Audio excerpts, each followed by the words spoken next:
সালাম তো করতিস, তোমার সালাম নিতে আমার কোনো আপত্তি নেই, কিন্তু কিন্তু কি চাচা, আপনি আমাদের বাড়ির লোকজন নিয়ে চিন্তা করতেছেন, অসুবিধা নাই চাচা।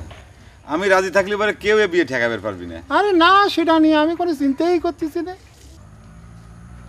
কথাটা যে তোমার কীভাবে কই, আমার না কয়েও তোমার সাথে বেলির বিয়ে দিয়ে দেব, সেটা উচিত হবে না। কি কথা চাচা, কয়া ফেলেন, লজ্জা করবেন না, আমি তো আপনার ছাওয়ালের মতোই। সেজন্যই তো কথাটা তোমাকে জানানো দরকার। ঘটনা হচ্ছে কি জামান, বেলি তো আমার মেয়ে না। মানে এ আপনি কি করছেন চাচা? আকাশ থেকে পড়ার কথাই রে বাপু। শোনো, একদিন মথুরাপুর হাট থেকে ফিরতি দেখি রাস্তার পাশে মাত্র জন্ম নেওয়া এক বাচ্চা বিলাইয়ের বাচ্চার মতো স্যাঁ স্যাঁ করে কাঁদতেছে। দেখে মায়া হলো, তুলে আনলাম, তোমার শাশির কোলে দিলাম।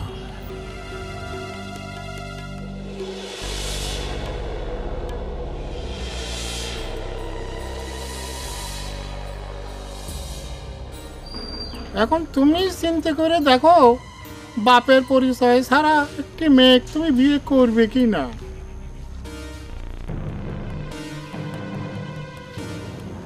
কথাটা ইচ্ছে করলে আমি গোপন করতে পারতাম, কিন্তু আমি তোমাকে ভালোবাসি তো, তাই।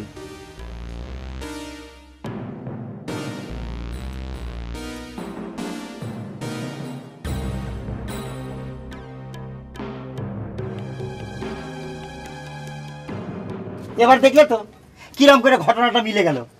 আরে জামানের 2 নাম্বার করে কিরাম করে হাতটা ঠেকা দিল।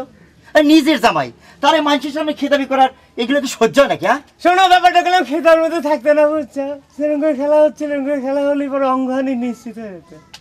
সেটা বুঝলাম, কিন্তু তোমাকে প্লেয়ারে দম চুরি করবে গেল কা?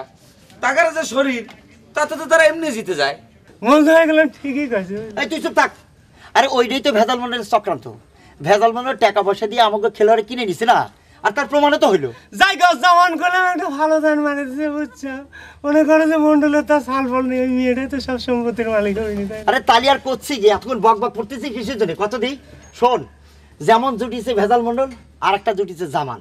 এই জামান নাকি এই গায়ের বেস্ট প্লেয়ার, কয়টা খেলায় জিতেছে রে কদিনই। আসলে হয়েছে কি ভাই, বুঝছো? ভেজালটার জন্যই দুনিয়াটা তৈরি হয়েছে। আমরা যে সারাজন খাটে থাকলাম, খাটে থেকে আমরা কি পেলাম কত? কি করবে ক? মাস্তু তো কয় যে তার বড়ি খাঁটি ময়দার বড়ি, কিন্তু তা দিয়ে তো কোনো কাম হয় না, সব ভেজাল ভেজাল আর ভেজালই আছে। এরাও গেলাম ঠিকই গেলে। তোর কাছে তো সবই ঠিক,